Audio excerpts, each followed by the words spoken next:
dream, now here's reality.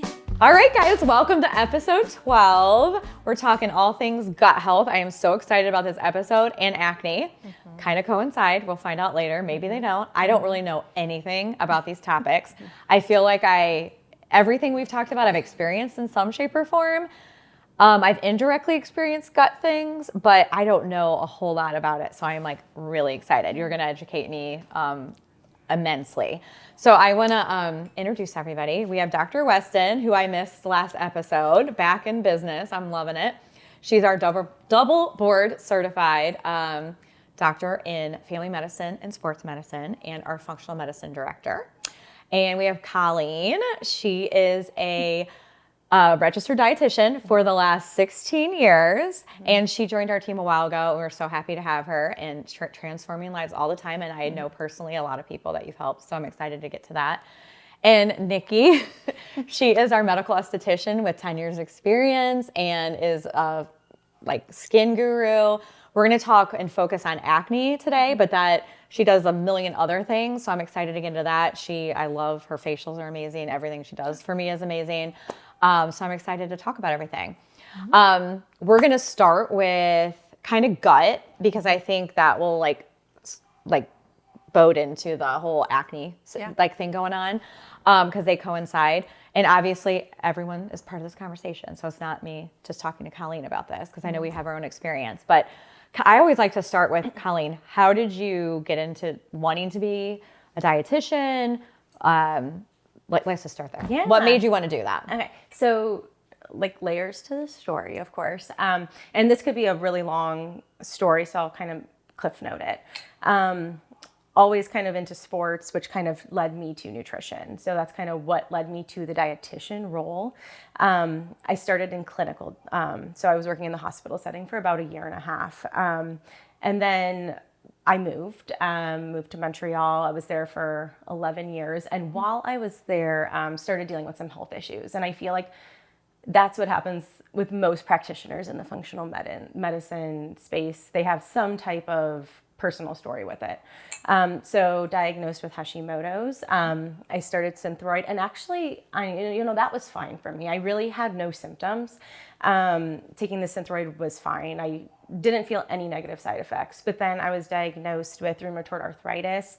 I was 31. I just had my third baby, and that's kind of what terrified me, to be honest. I thought I was healthy, working out all the time. Me and my husband, we've always ate pretty clean. But now I'm like, okay, I have Google, terrifying. I'm like, oh my God, what do I do? The meds that you have to take. So I started the functional medicine route with that. So what led me to that then, Evan is my husband. His aunt was the one, she's a functional health coach. Okay. And she was like, you should really kind of look into this space, see what it's like. And so I did the testing. I did gut testing, which was really interesting to me. I didn't really realize the connection there. And it kind of opened my eyes. I feel like I felt so good, just doing natural things, food, lifestyle, and I just bought into it. So then I went back to school, became credentialed in functional medicine, and I knew I wanted to help people with autoimmune. And so I was like, what does that look like? And gut health was really kind of what was driving me. It really interests me the most. I don't necessarily have GI symptoms, but I do. And that's kind of what led me to where I'm at now. I love that. So you mentioned GI symptoms. So most of the patients that come in to see you, what typically are their symptoms or issues they're experiencing that you could help somebody, I guess? Yeah, I would say the typical are your typical GI. So I feel like people are coming to me with almost debilitating though. So I have to plan eating because I'm going to have urgency, so have to go to the bathroom, constipation for over a week. So I do have, almost everyone is bloated and reflux, but I feel like it's that constipation piece and urgency that is, people are like, I need help because it's affecting quality of life. So those are most of my patients. I will say that the autoimmune population I do see as well, but the majority are your typical GI symptoms. I love it. I know so many people that have constipation issues and urgency issues that it's like one end of the spectrum. Yeah. I feel like I don't know anybody that's regular in my life. No. My husband is, and it annoys the I know. crap out I of feel me. like men are way It more than me. actually pisses me off. Yeah, I know. It's so annoying. Or I feel like a lot of men have like go all the time too. Yes. Like it's Yeah. But I'm telling you, I don't know like a woman that isn't either one extreme or the other. Either like they never go, they feel like they feel full all the time, they don't ever feel relieved. Or it's, oh crap, I can't eat that, or I'm going to be on the toilet. Like it's one extreme or the other. Yeah. It's so funny. So when they come in to see you and they have those symptoms, like what's the next step? Like what kind of testing's out there to diagnose things, or how do you like come up with how to help them? For sure. Yeah. I think the first step that like kind of creates that successful plan is just making sure your patient feels heard in the functional space. They're usually coming to us after feeling bad for 5 years, 10 years, 20 years. So our experience is going to be different. You need to like just make sure that they're comfortable and like you understand where they're coming from. We'll do 2 functional tests in the GI space, GI map test, which is a stool test, and then a food sensitivity test. And then we'll kind of tag team with those. It kind of creates a nice holistic, we're going to look at root cause plus symptom relief with that, and kind of personalize a way to get them better.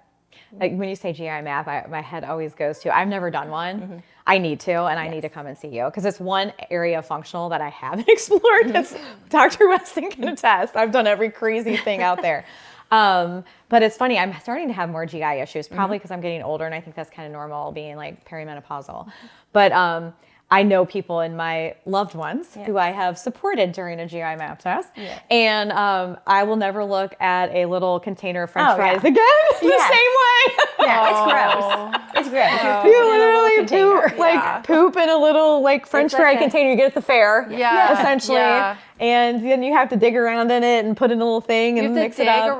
You You have to take like a sample, like different, like five different areas of it. Pooping in a little. No. No. You'll also never look at the mail the same way. Yeah, like you the don't. things that our team Oh, the that we put in the You're like mail. putting it in the fridge and Like every bottle urine and everything. Yeah.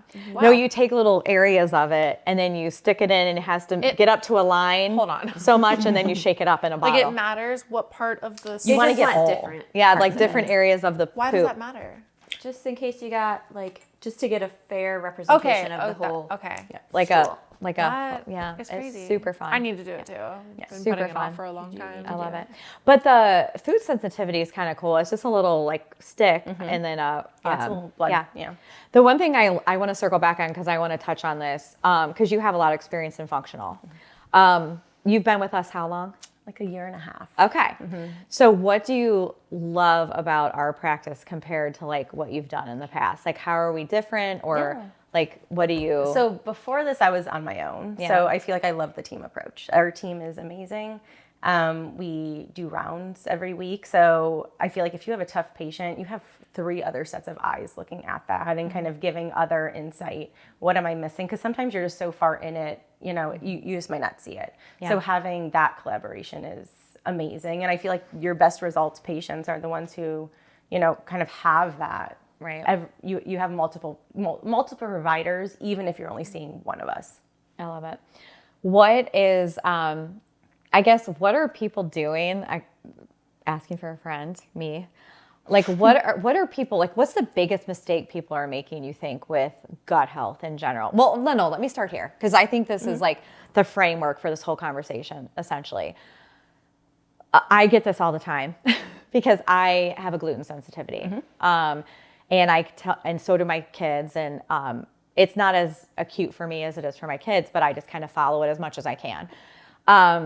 But then you have your old school people in my life, hence my mother and my older brothers, that are like, oh, gluten, and like make fun, right? Oh, yeah. And they're like, oh, well, this and that. But food is different now. And it's like not, like if you look at a Gatorade bottle in the 70s, the ingredients are not the same as a Gatorade bottle in 2025.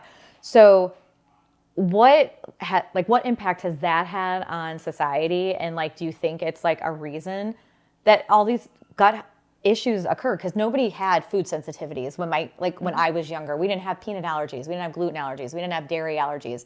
We didn't have all of this stuff going on that's also new. Like, do you think that's attributing to it, or what's your take on all of this gut for stuff? Sure. So my take with the food sensitivities, I feel like usually and I'll tell all my patients this too, it's not necessarily a root cause approach that the gluten is the issue. There's usually something going on that is the issue. So do you have imbalance of bacteria that's kind of causing a sensitivity? Do you have infections going on? Are you not breaking down the foods well? So kind of what that sensitivity is. It could be a digestion issue. What could be causing those imbalances? That's kind of like the cool thing with functional medicine. So we're looking at that GI map test, but we're also assessing what's your stress levels. Huge with gut relation. We're looking at sleep. We're looking at, like the processed food, the added sugar, the alcohol, kind of we were just talking about. Dang it. Always comes up. I know. I feel like everyone wants that, but there's so many things to it. So I think that the answer for that is there's so many reasons. Food quality for sure, part of it, but there's still so many other things also that you're having that sensitivity to. Yeah. So. You talk about infection and I mean, we can kind of go into like maybe the brain gut connection with this, because I experienced this with my son, and I never would have ever realized it, but he had a ton, like a strep issue, and it was very acute. Where overnight he developed like acute anxiety, acute OCD, and like motor tics essentially when he was 7. So this was 20 years ago, which nobody even knew anything about these things. Come to find out, he was like loaded with strep. It was in his gut. It was, whatever. And so it was creating all these brain issues essentially. So to kind of talk about that, it was, I will say, and it's probably more than that, because you just mentioned like gluten might be a side effect of something else going on. But I will say, of all the things that we tried, gluten was the most transformative thing, like taking gluten out of his diet. Absolutely. Yeah, it was crazy. It was the most impactful that we did from a natural standpoint, because I wouldn't put him on an antipsychotic, which is immediately what they wanted to put him on. And I'm like, no, like there's a reason. It's a strep issue. So why am I put him on an antipsychotic? Let's fix the strep issue, and then it'll go away and he'll be healthy. Like, and so kind of talk about that, like the brain gut connection and like maybe what might be going on, because there's a lot of mental health issues in our world that maybe could be remedied not by antipsychotics or other medications, but like, let's fix the core issue. For sure. So I talk all my patients too. I feel like I talk a lot about my patients get a lot of information. They leave and they're like, oh my God. They're like, that was a lot. But I talk about the vagus nerve. So that's like our two-way highway, right? So that's what connects our gut and our brain together. So when we'll start with like, so is it the egg or the chicken? Is that like that? Yeah. So we don't know. But so say we have an overgrowth of bacteria. Yeah. So that's signaling up to our brain that through that vagus nerve, and it's creating more stress, more anxiety. And then when we have that stress and anxiety, as two-way highway, we're going back down to our gut, and it's allowing more bacteria to overgrow. So it's kind of creating an environment that's just perfect for that overgrowth. So we kind of got to nip it in. And so kind of rebalancing that bacteria is huge, because then we're kind of stopping that just hamster wheel that we're in. So that's usually one of the biggest things that I'll talk about. I mean, there's so many other things that could be as well, but I feel like that's the big one that I like to touch on, is that vagus nerve, how it's literally connecting the two. So what can we do to help with that? Yeah. 2 things off of that. First of all, we have to remember that our gut makes our neurotransmitters. So as far as like the brain-gut connection, neurotransmitters are super important for emotions and mood. So that's one aspect. Our gut microbiome also makes important vitamins, which B12 is one of them, also important for mood. So that's where like good gut bacteria matters. And then also that dysbiosis, or like imbalance of good and bad gut bacteria, can cause a change in how slow or fast your food moves through your colon, which then can lend itself to constipation, also lend itself to reflux, because when things slow, your acid just sits around in your stomach, has lots of time to go up your esophagus. So it can change symptoms. So they are really like intertwined quite beautifully or Not beautifully. Depends, right? So as soon as you say gut biome, I immediately go to probiotics, prebiotics. I think there's even a middle one. Isn't there 3 types? Postbiotics. Prebiotic, probiotic, postbiotic. Okay. Please clear the air. What are they? Are they all like legit? When do you take them? What do they do? Like, please. You want to take it? You want me to? It's a lot of biotics going on. Prebiotics are basically just fiber. Okay. So you can, I mean, I think on our team in general, we would rather you eat instead of take pills. So I'd rather you eat your fiber. Plus you will then automatically have just a plethora of different types of fiber. Whereas if you just take the powder, like you just get that fiber. So that's your prebiotic, and prebiotics are what your bacteria eat. So I always tell people, like, if you're just eating a bunch of probiotics and your diet sucks, you're just wasting your money. Like, your bacteria are going to go in there and then die because they're not eating anything. So you need prebiotic, and then probiotic. Yes, you can take probiotics. I don't think we're of the mindset that you need a probiotic every day forever. I think you need them at certain times. If you can eat them, that would be ideal. So fermented foods, even just a little bit of fermented food every day is beneficial. And then postbiotics are actually the beneficial things that healthy bacteria make. So things like B12, vitamin K, butyrate, short chain fatty acids. So those are the things that your healthy bacteria make. So we usually only give postbiotics if you're low in those things, or if your gut is whack and you don't have healthy bacteria. So since you don't have the healthy bacteria, we need to give you what that healthy bacteria would have made. So we give you those things, but it's not meant to be forever. Like we would like to fix it with food. You say fermented foods, like that's a kind of a hot topic. Like, give me examples of what that would be and how that would be a normal thing to eat on a daily basis. Talking like sauerkraut, Kimchi. I feel like kombucha is a huge one. I feel like a lot of people drink kombucha now. Yeah. What is kombucha? Like, exactly?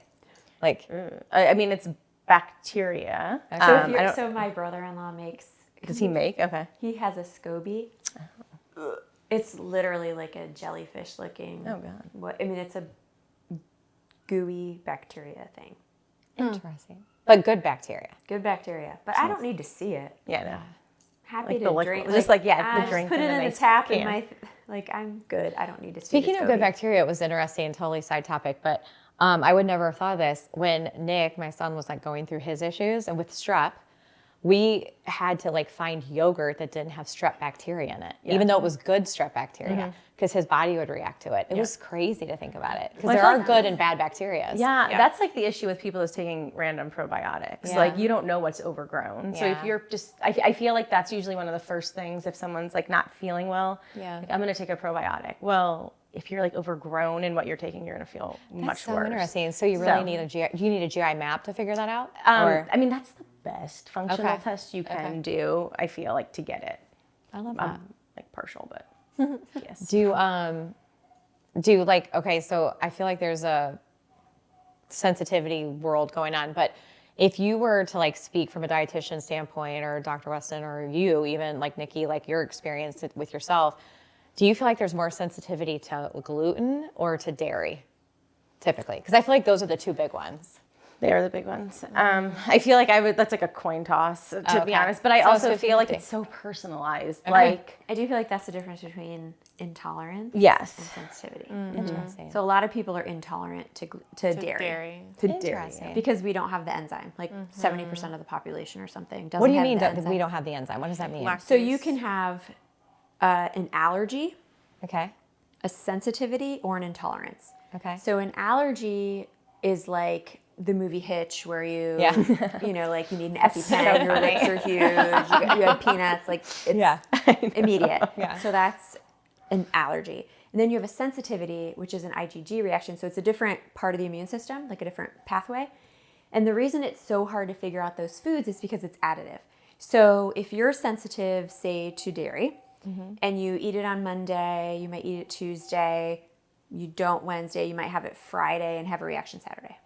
So most people will come in and they'll say, I don't have any food sensitivities. I took a food diary, I wrote it all down, I can't figure it out. It's not, I'm like, that's great, but it's like impossible to do. Yeah. You can really only figure out if you take those foods out.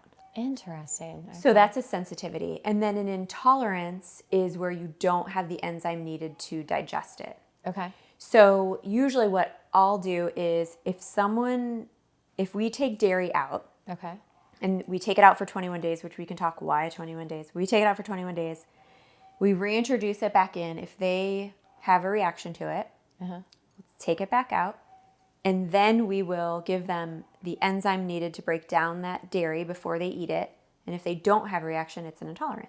Interesting. So it's just the enzyme. So then the you just enzyme take is your just like a pill lactase. you would take. Yeah. Now, does that eventually go away, or is that something you'll always have? No, it's something you'll always have. Okay. So if you don't have the enzymes, you then don't it's have the just enzyme, something that yeah. you'll always take. Just take a pill or whatever. Yeah, but would there's that also- be like lactate or whatever that's called? Lactate you Yeah. take before dairy Correct. if you have a okay. But it's not going to give you long-term ramifications. Okay. You know what I mean? Is there a pill like lactate for gluten people to take before they eat have gluten? Or no? Asking for a friend. We have one to try. We have a dairy gluten. It's on our shelf. Interesting. Yeah, we have a dairy gluten. Is enzyme it to try. It's literally called dairy gluten. Don't really? ask- Yeah. And it does both. Like, oh, I need to get that. Yeah. And I can eat some gluten every now and then. You have a That'd be amazing. beer for going out to restaurants. I can have a beer. Yeah. Damn And it. we use it for kids. Yeah. For Yeah. kids who have birthday parties. Yeah. And That's So- such a good idea. I need to get that because Yeah. my granddaughter is like very gluten sensitive, and Just she to had- try it. She had 2 little birthday parties first week of school, and she couldn't eat the sad. thing. and it might not know. work, but it's worth a try, It's so right? sad. I was so sad for her. So Kate was taking something like to have there for her Yeah. to have, So then, can I just say one more thing? Yeah, on dairy? please. So then the next step, say you take the enzyme and you still react, then the next step is to see which protein in milk you're sensitive to. So there's casein and whey. So then you can try whey protein or casein protein and see what you're sensitive to. If you really want to get down to the nitty gritty. well, okay, you brought Some up patients milk. don't care that much. You brought up milk, so I have to ask this because it's kind of a thing right now. But Okay. how does raw milk play into sensitivity? So I feel like I would not. So I feel like I just feel like in our space, I think that we're kind of like in that middle route. Like we love functional, we also love conventional. We're not like far extremists, I think, in any way. Right. So the thought process with that is right. You're not taking out any of the enzymes. You're able to better tolerate that.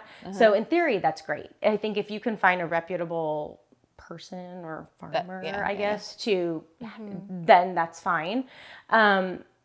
I would not recommend it to a patient just because I don't know where you would be getting it from. Right. I feel like that's a tough one. I think that would have to be a personal choice. I feel like some of like the more advanced functional programs that I had taken, they were really for it. But I think that's like a personal preference, like where you're safe with, because you also could get quite sick if If it's not done if right. it's not done right. Yeah, So I that think makes a lot of that's a sense. touchy subject. That's very so I would kind of I don't really give know the that. difference in the two, but I know it's kind of a thing that's kind of Yeah. trending or like gaining popularity. I should For say. sure. Well, and it's because it's not taking out the enzymes and Gotcha. stuff to break it That, down. like, where give you're you the sensitivity, so pasteurized it's- is okay. you're taking out some of Get those, it, where okay. it makes them a little bit harder to Interesting. break That makes down. sense. Yeah, that makes sense. So I want to talk, I feel like there's a lot of talk about seed oils. So I kind of want to touch on that. Like, what are seed oils? What are ones you should avoid? What ones are like good oils to have in your diet? Yeah, let's just go for it. Who wants to speak to that? I'd like to. Okay. So I feel like this is like a triggering thing for me, just because I'm looking on Instagram and all the things. And Yeah.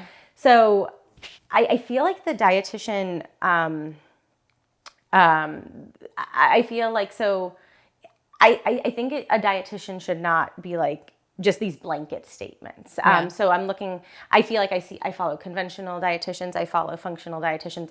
I love it all. I think there's a space for it all, but I feel like when you say like seed oils aren't a thing, like just like this blanket statement that like it doesn't affect you, like that triggers me beyond, because again, I feel like I can't say like this will affect you. It is Right. such a personalized thing.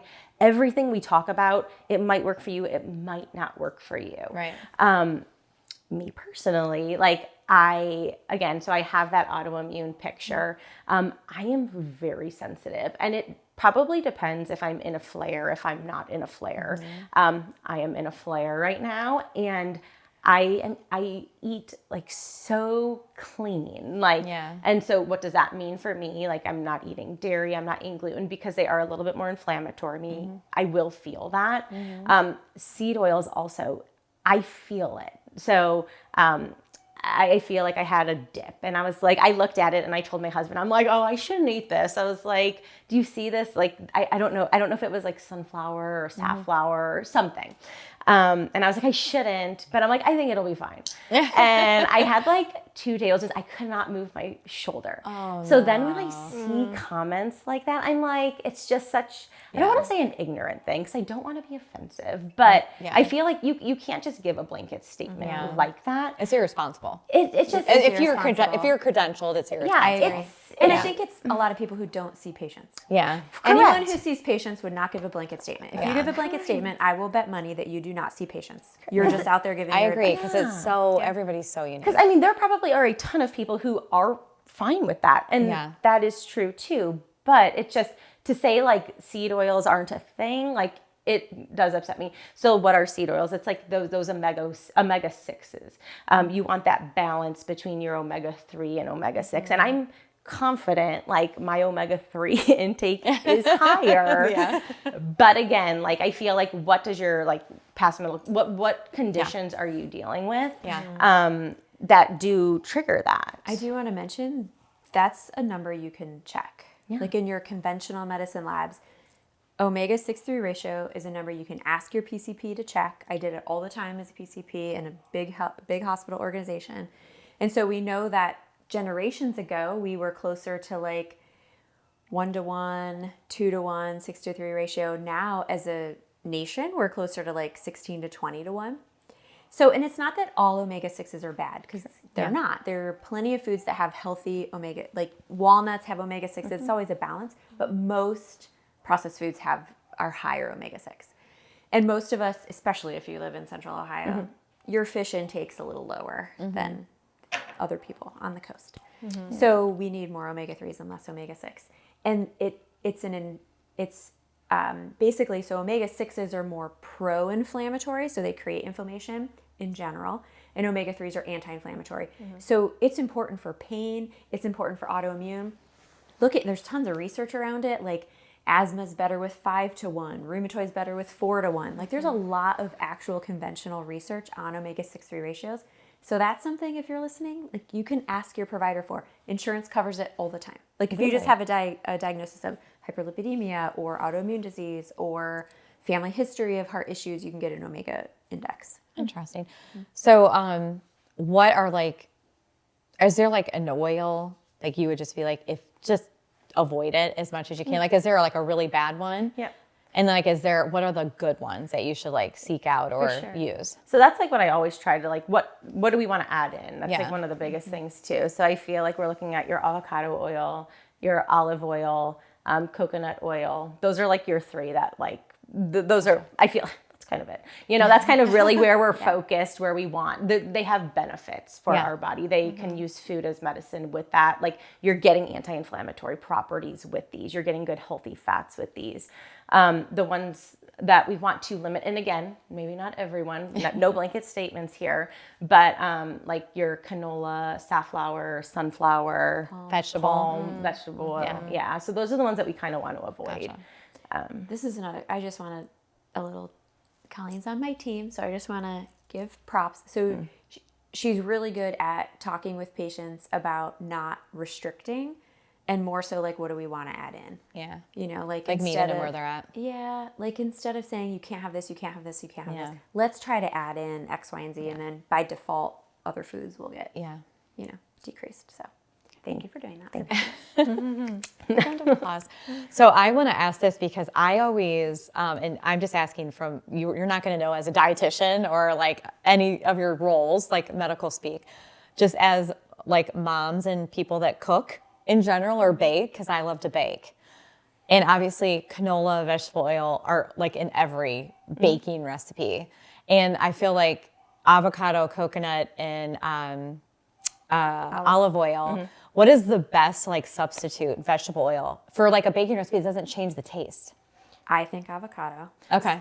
I just am curious. I do not like the taste of coconut Like oil. personally, If I'm it's like curious the because I feel like it coconut, can. tastes like coconut. It does. Yeah. It's Yeah. sweet and it does. I don't So like avocado is the most like kind of best substitute for like that kind of stuff. You think? you can do it 1-to-1 and it doesn't change your recipe. Okay.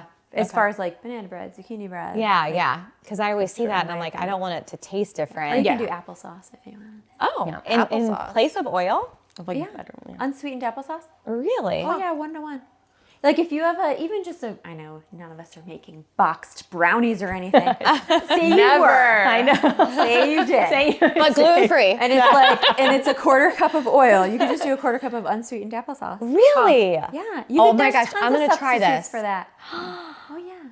You just changed my life a little bit. Oh, there's more than just that. There's Because I other can subs- remember baking my cinnamon. I remember it was like a couple years ago when I was baking gluten-free cinnamon rolls, and I was like trying to do them just as like clean as can be because my daughters are very clean, and I was trying to use like all this like organic and the pure sugar and all this stuff, and I'm like, what am I gonna do? I don't want to change because it was such a like cinnamon rolls are tough because they have to like you have the yeast and you have to like rise and all this stuff. And I was like, I don't want to change the density or the taste. Or it's Christmas, like they look forward to this. And Weston's like, it's literally one day out of the year. Just make it the way you want to make it. Do it. So I was like, that's why I love you because you gave me permission to be like, it's one day, they'll be fine. Yeah. So I was like, okay, that's all I needed to hear because I was killing myself. And I'm like, it takes me so long to make them because they're homemade that I'm like, if I make these and they don't taste right or they don't like puff up right or whatever, cook right, I'm gonna die because it's such a pain in the ass. So yeah, you gave me grace on that. That's why I love our team. So, okay. So clearly we want people, you've established it's very customizable. Everyone is unique. We're all human beings. We all have our lifestyles, our allergies, our sensitivities, our intolerances. The ideal thing is to come in, get a GI map, get a food sensitivity test. Let's figure out the game plan and we can directly improve your life and how you feel. Customized, right? Yes. That's ideal. People sitting at home may not quite be there yet. Let's just be real. Yes. What is there anything that you can do like kind of blanket wise to improve your gut? Sure. So don't do a probiotic. No. So I feel like blanket wise, what we want to do is look at lifestyles, habits. So let's make sure your sleep is good because if your sleep quality is not good, your body is not functioning optimally. So let's making sure we're getting 7 to 9 hours of sleep at night, assessing fatigue, those types of things. Stress again. Like I feel like when we think about what can hurt your gut or put you in a spot where things are not feeling well, we're looking at stress. We're looking at sleep.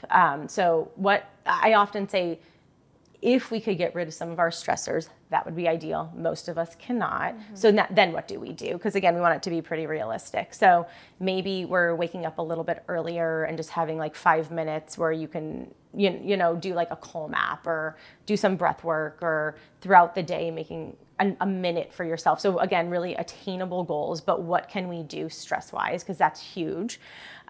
Food. So we want to make sure we're eating whole foods. I feel like we had talked, I feel like this past week, that there's so many different diets and things out there and things that we could, but it all kind of comes back to that whole foods approach. So I feel like making sure that we're not eating a ton of added sugar because that adds up way more than we think. I feel like when I talk to someone, they're like, oh, I don't eat a ton of added sugar. And then we kind of go through and I'm like, all of that has added sugar and basically you're eating like a large blizzard at this point throughout your day.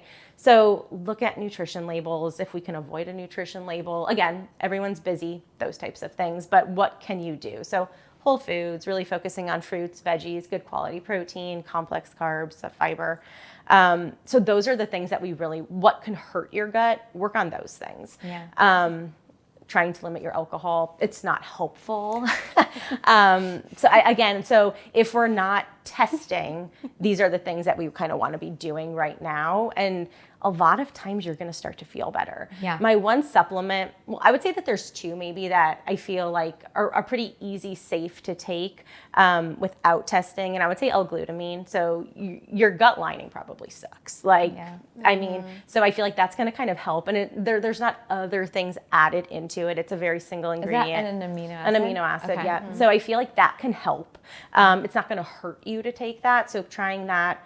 Another thing I feel like everyone knows is I love my bitters. So bitter herbs. And so what we do with that is if you're having symptoms because of an intolerance or a sensitivity that you're not breaking down your foods, the bitter is going to help to secrete your stomach acid to help you break down foods better. So it's not necessarily testing enzymes or going something as far as that. It's just a nice natural thing that you can try to do. Does that help with your bloating? After meals, do you feel better? So those are usually the things that you can do without testing. And I feel like there's really no adverse side effects. With the bitters, if you do have an ulcer or a hernia, you don't want to use those because that'll irritate it. So that's like the one.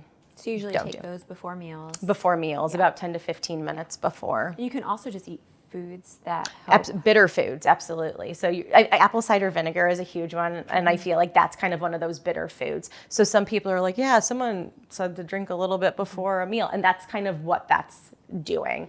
You're stimulating your stomach acid to be able to break down those foods with that bitter apple cider vinegar. We'll sometimes, if someone's going to eat a salad before dinner, like it's a great opportunity to make your own dressing with apple cider vinegar. So it not only helps with that, but also helps with sugar control. Yep, absolutely. Do a twofer. Love that. When you mentioned like read your food labels, like when you're looking at a food label, what are like the main things you should focus on? So ideally, if I'm going to be like really like an annoying dietitian, I'm going to Do you like both? Annoying dietitian? Yeah. Like Okay. where you are. Yeah. So annoying dietitian, I'm going to be like, you kind of want to avoid the food labels because then you're eating processed foods. Interesting. So Okay. if we're eating whole foods, That's true. There's no labels on there Whole is Foods. not. I never So even if- thought about that. yeah. So You're so right. you're really not Yeah. reading a food label. But then again, it's busy and all Wow. the things. So how do we do it? So I feel like you want to be able to. You want to know what's in your food label. Yeah. So I feel like there's a lot of ingredients that you're like, I don't know what that is. We probably want to avoid it. We want to look at, again, it depends what population we're looking at and what goals are. Right. But I mean, so me personally, I'm avoiding anything that has your seed oils in it. So that's probably one of my bigger things right now. Cane sugar, it's that added sugar. Let's make sure that's not in there. Yeah. So again, what is hurting our gut? Let's try to keep those out. If there's a list of 10 ingredients, quite processed. So I feel like I have brands that I like that I will recommend to patients that kind of have more of that whole food, more simple ingredients.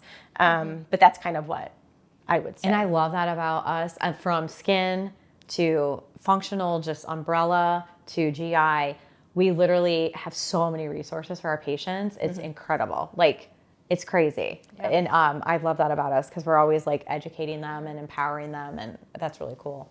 I do want, can I piggyback? Yeah, off what go she said? ahead. So when you were talking about sleep, so I'm big into the why. Because if someone just tells me like, sleep more. I'm Like, okay. you tell me why, prove it that I have to do that. So like when we sleep, that's when we rest and digest, and that's when our parasympathetic nervous system is higher. So we rejuvenate our gut cells every 3 days. And so if you're not sleeping well, you're not rejuvenating that inner lining of your gut cells. And so it's like sleep is important if you want to rejuvenate new cells, because your cells, if you're having symptoms, are probably not great. So you need to have that sleep to rejuvenate it. And then as far as like sympathetic, parasympathetic, you started telling patients when you first started to take 3 big breaths before meals, and like that's something they could do too. That's interesting. Sure. What is the why behind that? So here's the parasympathetic, sympathetic, Yeah. which I just love. So you have there's 3 parts of your nervous system. We're going to talk about 2. So you have sympathetic and parasympathetic. Sympathetic is like, let's go, it's fight or flight, I have tons of energy. And then parasympathetic, rest and digest, injury, recovery, immune system. So that's that part. I'm stuck in that one. Injury I'm stuck in the recovery. rest and digest. I'm not in the energy. I'm not in the energy one. I would disagree. Okay. from an outsider. Yeah. Okay. So you can't have both on at the same time, right? Like one's the gas, one's the brake. Yeah. And so most of us are sympathetically wired, especially the patients we see. Like they're type A, they get stuff done, they cannot relax. And so with parasympathetic, if you are trying to eat, and I am 100% to blame for this all the time, if we're trying to eat lunch while working, we're not digesting our food well. Yeah. So then we don't absorb well. We don't get the Yeah. nutrients we need well. Like there's a waterfall Aren't you supposed effect. to chew your food so many times? Like too? she says applesauce consistency. So what she tells patients. I will say applesauce consistency is goal. That's tell my kids I know. I'm like, I see you. Oh my gosh. You need to keep chewing. Chew more. So I feel like, again, steps. Chew more But than there's you're more chewing than now. it's more than just nervous system. It That is. helps our nervous system go, but it's also because when you chew those foods, there are little messengers that go from our stomach or from our mouth to our stomach that says, "Hey, I got some beef up here. I got some milk up here." And then your stomach's like, "I better make those enzymes," and then it makes the enzymes needed to digest the food. the body is amazing. It's It is amazing. amazing. But we screw it up. I know we do. Just chew It has your food, everything it needs take to be some healthy. Breakouts. We just have to set it up for success. Yes. Yeah, we really do. We really do. How do you feel about taking digestive enzymes before you eat a meal? Yeah, if you need them. So Yeah. we test with that on the GI map test. Okay. So if you are low on that, absolutely. Yeah. But she likes to do food because that's how she is. I do. So she'll try to Yeah. do foods that increase your enzymes. Absolutely. But for sure, and it's also a good thing you can try at home. Like if you're someone who gets bloated like an hour, I have tried this. That's 90 why I minutes asked. Have you? after Yeah. you eat, like if you get We bloated at have that, too. You should get them. like Yeah. if you get bloated after you eat like that, just try the enzyme. Yeah. I've There's tried no them. hurt. General. Yeah. Yeah. It's a, And yeah. then try bitters. For sure. And that's what I'll say too. Like there's steps that we have. Like so digestive enzyme, like that's like your stronger option. The bitters, so the bitters that we have in our office, it's the bitter herb with a little bit of enzyme actually. So it's a little bit more than just the herbal blend food.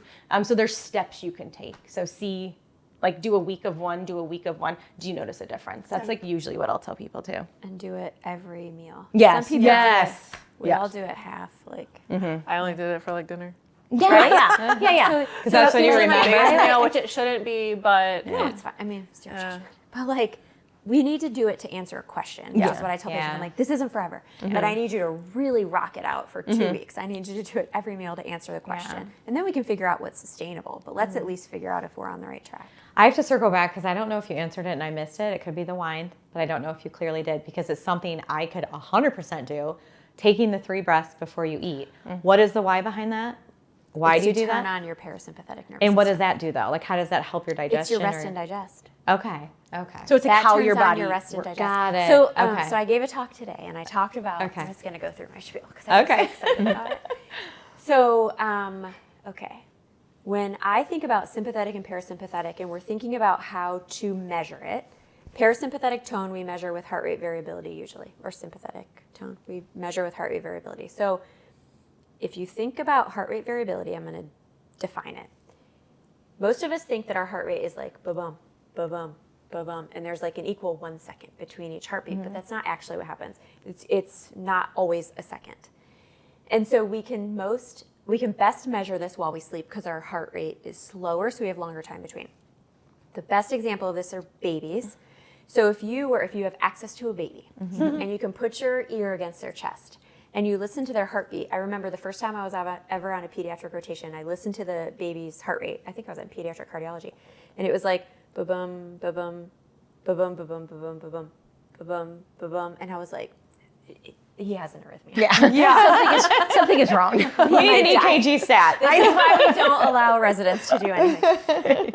So, that's a normal sinus arrhythmia for a baby. And that is a very high heart rate variability because it varies a lot between heartbeats. That makes And if you sense. look at a baby and you look at how they breathe breathe Yeah. all with their belly, They do. right? Yeah. And then what is the only thing a baby does? Eat. Rest and digest. That's Yeah. all Yeah. they do. They sleep and poop and sleep and poop. That's all they do. Yeah. So like that's not our goal, but like that's what we came Just from. sleep and poop. And now we barely sleep. We never poop. Yeah. And we're not digesting our food well. Yeah. So like that's why the breaths before are important. And I never put those two together until Colleen started. I saw it in her notes. I'm like, Brilliant. I can do that. That's an easy one. Yep. So That's great advice. Everyone Yes. to start taking 3 breaths before Yes. every meal, Yeah. deep. Love it. One of the things you taught me, which I still struggle with, but like stop holding your stomach in. Like actually yeah. breathing with your stomach is so good for you. But like naturally as women, what do? We suck everything in. We want to look skinny and hold the gut in, but it's terrible. It's a problem as far as like sympathetic tone and our posture just in general. Like we have poor posture, but also that like we do. We all. Yeah. Oh, we all. I know. We're all just on the couch. I'm like looking at myself. I'm like, oh, put your shoulders. Like my grandma. I'm like, put your shoulders back. And I tell my 12-year-old. I know. She's almost 5'10". Yeah. And I'm like, put your shoulders back. She's like, this is more comfortable. I'm like, that's because you're weak. Put your shoulders back. Anyway, I got off track. I love it. Belly breathing. But it's true. Like we all breathing. hold it in, and Yeah. so if you think about it, belly breathing is for babies, and we chest breathe. Like if you were to take a deep breath, it's our chest Yeah. rise. Yeah. That's sympathetic. That is all sympathetic. That's when we talk So about we take the deep breaths. Are we wanting to do a diaphragm diaphragmatic before breathing. we You eat? put one hand here, one here. You're like your belly should be going out. Interesting. So I tell my patients, I'm like, I want to go to the pool and look at someone and be like, I love your parasympathetic tone. You just let that belly hang out there. I love it. That would be Can cool. I think we should start that. I think we trend, should It should be a trend. right? Parasympathetic As far belly. out as you can go. Yeah. Just let it go. The dads can have their dad bods. Oh my We're gonna have our gosh. parasympathetic pooch. Parasympathetic Our pooch. parasympathetic pooch. Can Hashtag. can gut health and like getting your GI health good like help with weight loss? Can weight gain be a reason? Like, can gut health be a reason you have weight gain?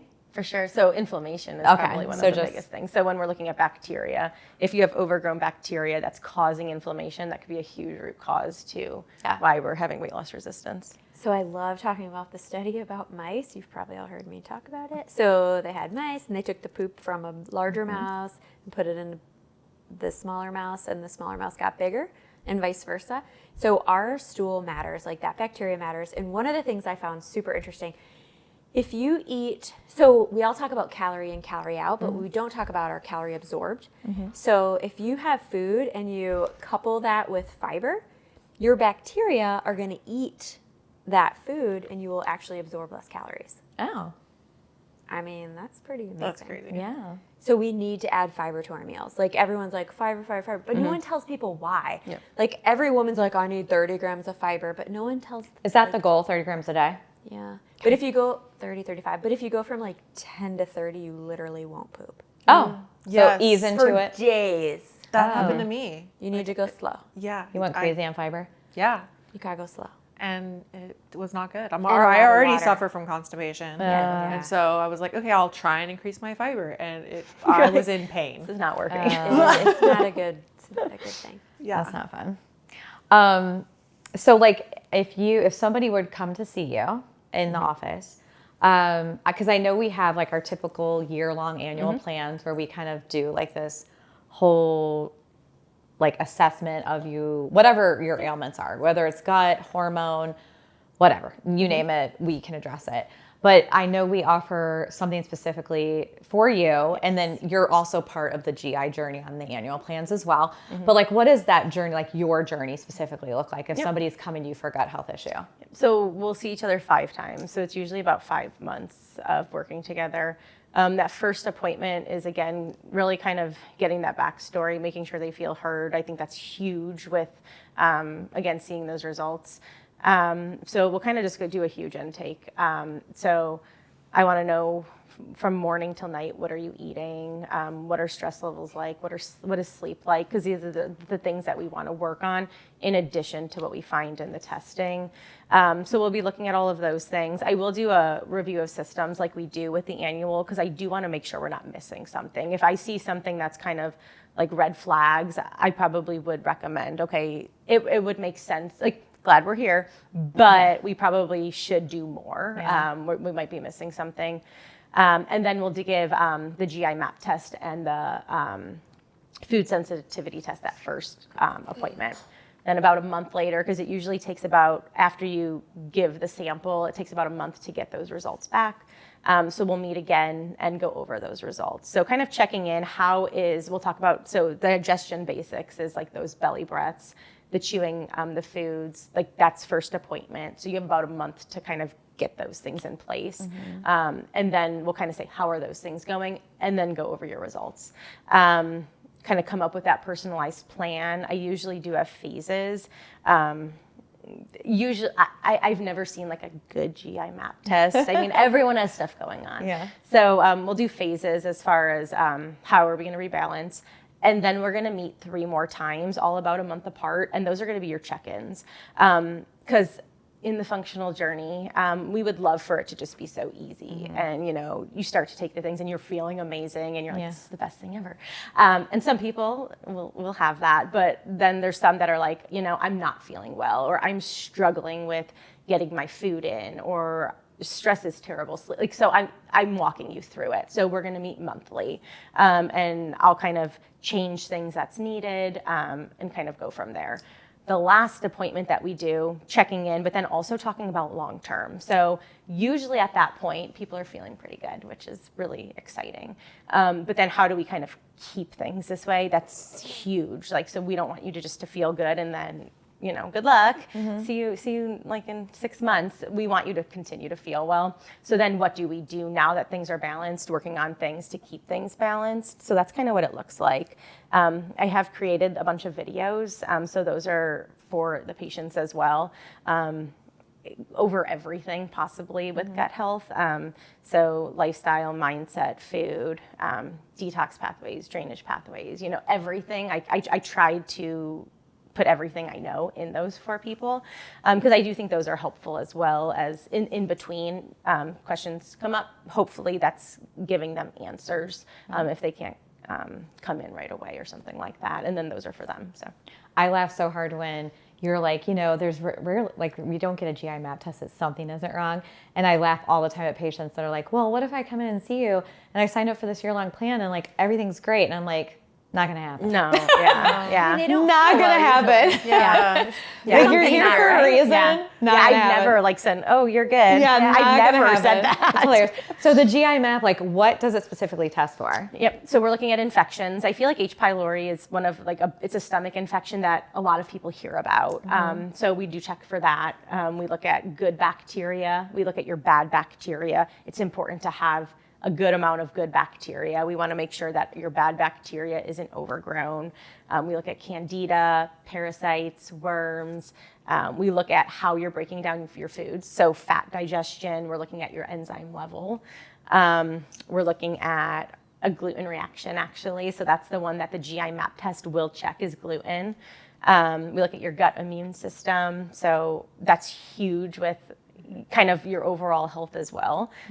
So look at your gut immune system, your gut lining, inflammation of your colon. Like, it is a great test. Leaky gut. Leaky gut. We look Yeah. at opportunistic bacteria. So those are bacteria that grow if given the opportunity. So if there's an imbalance of good and bad bacteria, certain opportunistic strains will grow. And so that's where a lot of the research is like, oh, this strain is related to heart disease. This strain is related to like psoriatic arthritis, and we don't really know what goes first, chicken or the egg. So in the end, like, sure, you can Google it and it's interesting information, but we still treat it the same way. We're going to help the imbalance, and then this opportunistic bacteria will go down. I have to ask, because you mentioned it, but at least on my algorithm, because I'm on a weird algorithm and functional, but so parasites, I feel like are all the rage now. Is that like a real thing?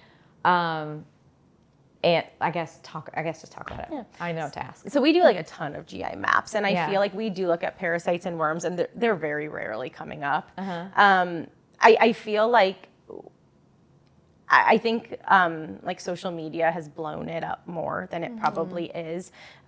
Do people have parasites? Probably. The ones that we're looking at, they're usually not causing issues. Okay. So I feel like if there is one on a GI map test, we're absolutely going to take care of it, because even if it's asymptomatic, we'll still we don't want it there. Yeah.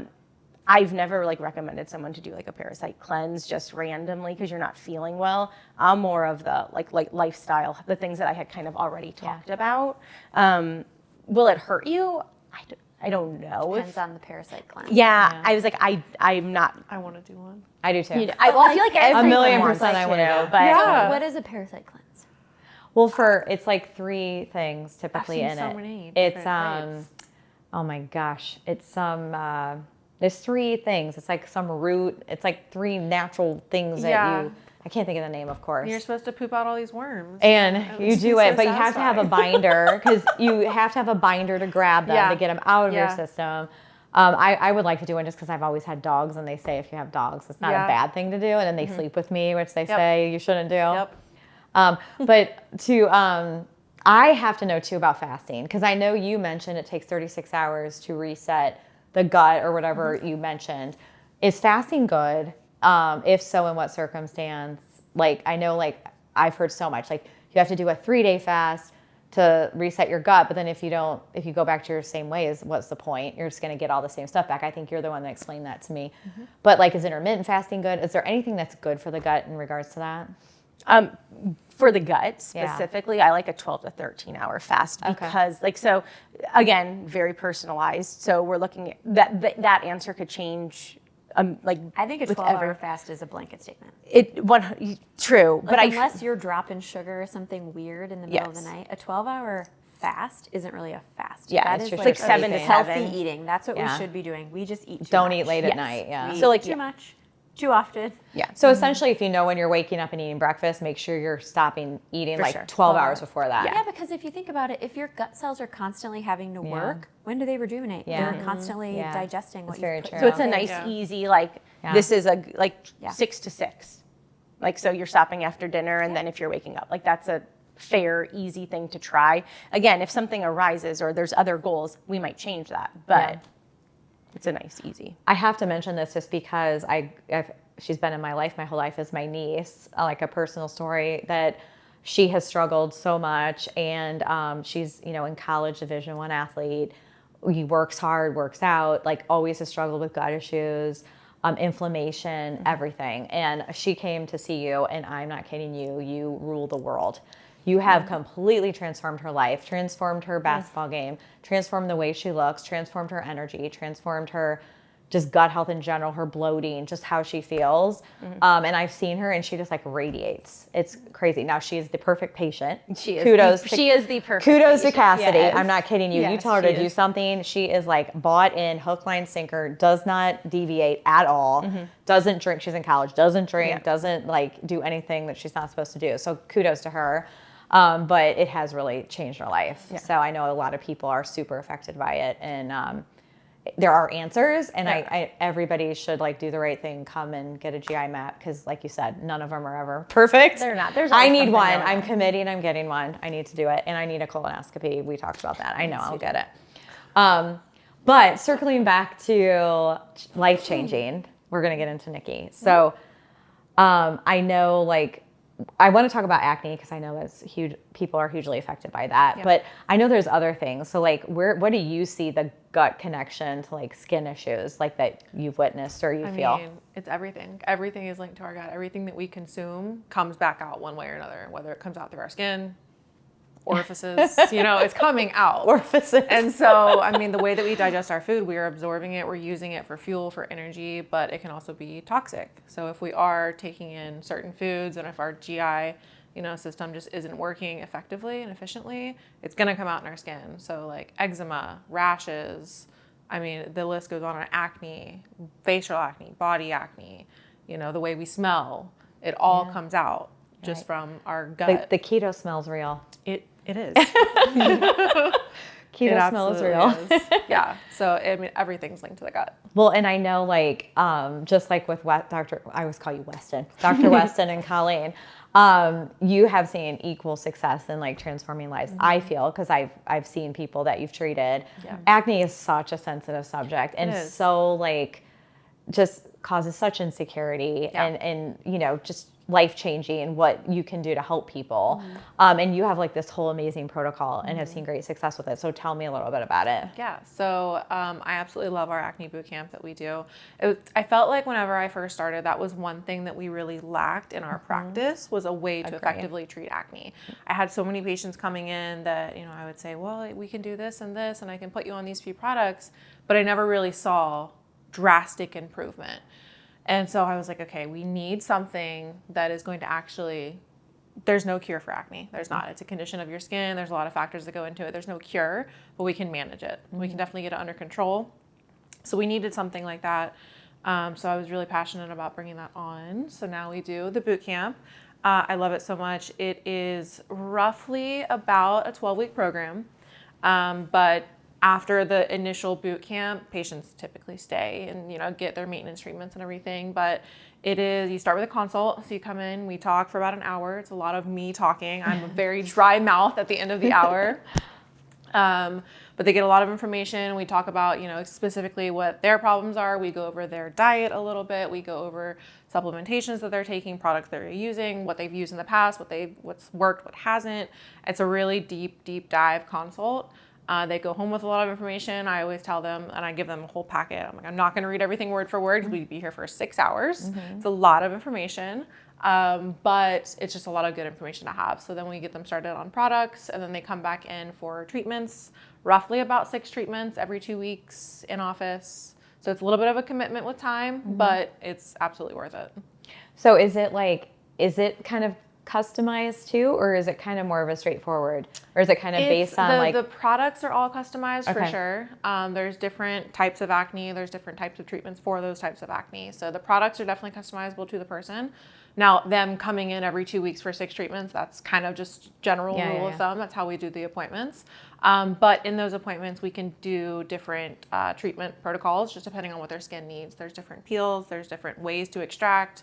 Some people are more prone to hyperpigmentation, so just different ways to do that. So it's definitely customizable. What types of acne are there? Like there's different types. Like There is are, it so the it's cause of it, or is it like? Acne is very complex. So you can have your traditional pimple, right? Like a blackhead, whitehead. Or you can have more cystic. Typically when we see cystic, that's deep under the skin. That's going to be usually related more hormones, gut.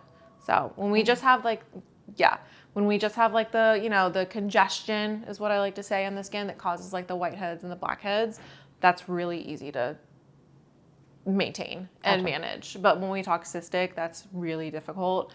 I've had good results with it, but it's one of those that if you don't get your hormones and you don't get your gut in check, it's just going to keep happening. Well, fortunately, we have a solution Yes. for that, or a resource, I should say, which is nice. So I forgot to start with you with this because I always like to start with this. But how did you get into what you're doing? What do you love about it, and how did you? Because I know you were in PA school. Yeah, I took a very non-traditional route to get where I'm at. So I started medical, got my bachelor's and my master's in physician assistant studies. Found out very quick that I did not like that. However, I will say, hindsight's 20/20. You just never know what would have happened. But when I was in PA school, nothing like this was ever taught. Yeah. It was just your straight, cardiology, respiratory, the core value of medicine. Yeah. So I don't know if I would have stuck with it and done something functional related or aesthetics. I don't know. Hard to say, But I knew from what I was taught and all of the rotations that I did in the hospital wasn't for me. Yeah. Did not enjoy it. So took some time off trying to figure out what I wanted to do. I've always loved aesthetics, but, back up 12, 15 years ago, it wasn't big. It wasn't, in the space really. So wasn't a huge option when I had graduated. And then over the years, it just became its thing. And I said, you know what? I love this. I love skin. I love skincare. I want to do this. So went back to school, became licensed. And now, so I am a licensed esthetician with a background in PA. So it helps. Amazingly. And I try to I think that is a huge point of difference for us because, that training was not for nothing. You still use it. Yes. And I feel like you can be so much better at your job with your comfort level of just knowing the systemic reasons and all the things going on and how far you can take things and really the anatomy and so much more than anyone that just goes to school to be an esthetician. You have all Absolutely. that training. So it's not for nothing. Yeah, And I no. think that makes you so good at your job. Yeah, thanks. Because you bring this extra little piece to it that Yeah. most people don't have. Yeah, Which is I'm really happy cool. that I did it. I never say I never regret anything. Everything's for a reason. Yeah. That was just a hard reason, but you know, here we are. Expensive reason that I'm still paying for, but it's fine. I love it. And I know we've kind of talked about the acne and like the different reasons or the different like whatever. And I know that so many people struggle with it, especially like teenagers, which Yeah. is such a like It's vulnerable time of life. And then you're Absolutely. dealing with all the stuff. Is there anything like, obviously we want people to come and see you. That's like the amazing option that you could have. Yeah. If you're able to do that, you live in a city, you have access to those kind of things. Yeah. You have access to a functional medicine provider if it's something going on with your gut or whatever. But is there anything anyone can do like to help prevent maybe getting acne, or if they have it at home, things they can do that actually might work or help them and not make it worse? I'm sure there's things that make it worse that people do too. Yeah, for sure. And I think it all just stems down to education. A lot of people are just poorly educated on acne, and that's terrible with TikTok and Instagram and social media, because you scroll through and you see every product, which and way, every idea, every theory. And so it's a lot, and that could go with anything really, with hormones, with gut. So it's like the wild, wild west. It really is.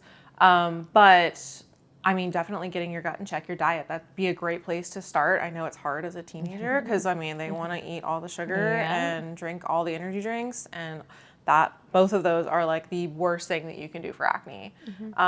Every time I tell patients that they need to stop drinking energy drinks, like they think it's the worst news I could Is have ever. caffeine really terrible for you? It's not caffeine. Oh. So I won't say every energy drink, but the majority of energy drinks have very high levels of vitamin B12 and biotin, which in a normal population, if you don't have acne prone skin, would be fine. Biotin is good for you, good for your skin, hair, nails, you know that. But if you are acne prone, terrible. Recipe for disaster. Really? So yeah. I did not know that. So feed us more. Like, is there anything else out there like that you want to avoid? Every time I tell people that they need to stop eating peanuts, like peanut butter, they're really mad too, because everyone loves peanut butter, but you can do almond butter. Honestly, I prefer almond butter over peanut butter anyway. Yeah. So peanuts are just really high in androgens, and so that high androgen level is going to increase your oil level in your skin. If you have more oil, you're going to secrete more of that sebum. You're already more congested with your acne-prone skin, so that's just a breeding ground for a breakout.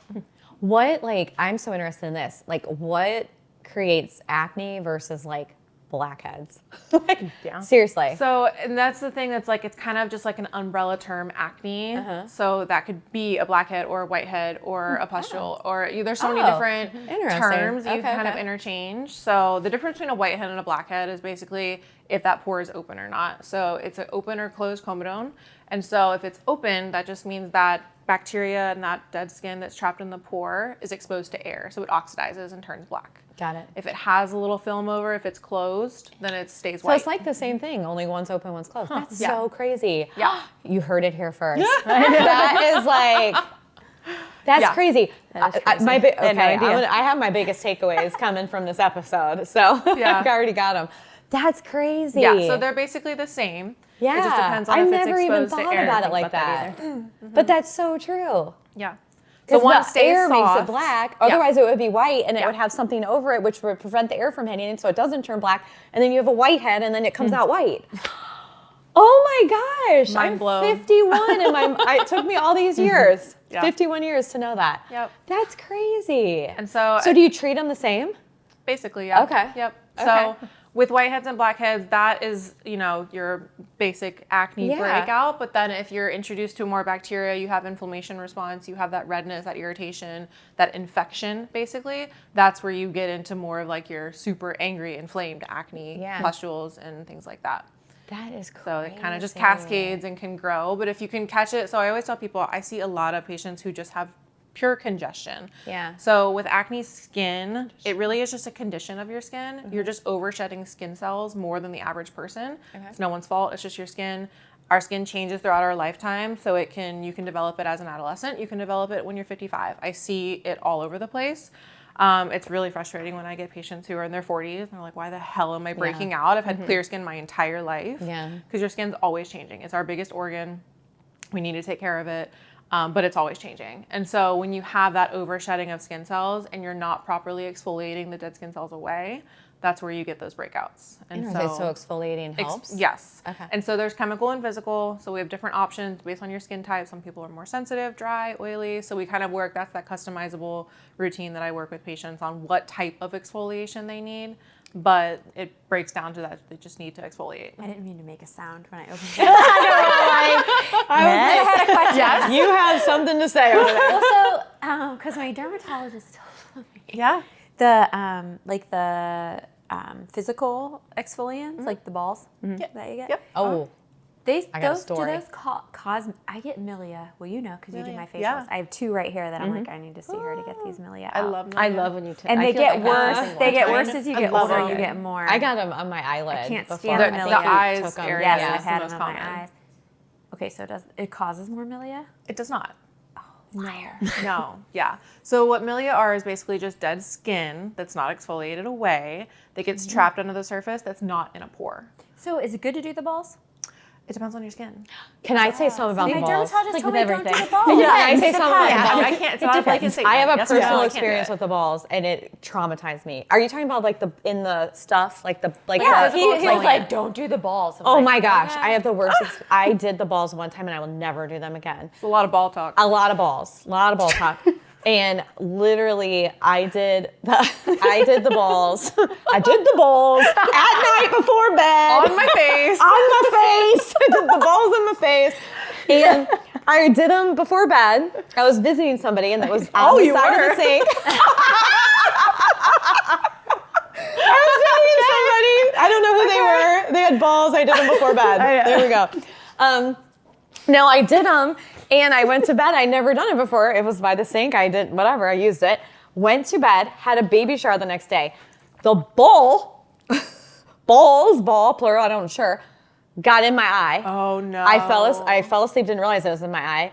I had REM sleep. Oh, and yeah. it scratched my eye all night. Yeah. I woke up and could not see or open my eye the next day. You are really aggressive with the telling you. balls. With REM sleep, I was aggressive. Clearly, But, well, like, I had good put sleep. them in your Let's go eyebrows. there. You did. You didn't I feel held my it at gut. all. No, I didn't know it I was in don't there. It rub was them so on my little. eyes. I just went to bed and it must have been in there.